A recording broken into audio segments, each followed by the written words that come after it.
ప్రపంచం నుండి నలుమూలల నుండి వచ్చిన తెలుగు వాళ్ళకి ముఖ్యంగా మన ప్రపంచంలో ఎక్కడ ఉన్నా ఈ తెలుగు నేల ఆంధ్ర తెలంగాణ తెలుగు వాళ్ళు ఎక్కడున్నా చల్లగా ఉండి పరమేశ్వరుని కరుణ కటాక్షము చేత వారు ఉన్న చోట సకల సంపదలు అభివృద్ధి కలిగి ఆయుష్వంతులై దీర్ఘాయుష్వంతులై మన తెలుగుని దశ దిశలా వ్యాప్తి చేయాలని మనస్ఫూర్తిగా కోరుకుంటూ శ్రీశైలం మల్లికార్జున స్వామి కొలువు ప్రారంభం చేస్తున్నాం. ఓం నమ శివ హర హర మహాదేవ.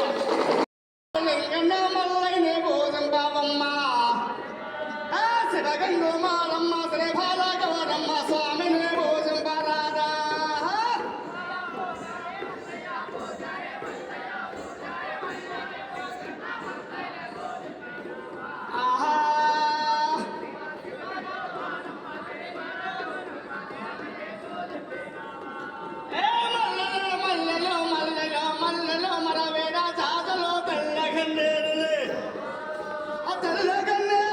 తెచ్చ నీకిచ్చాము మల్లైన భోజం బావమ్మ.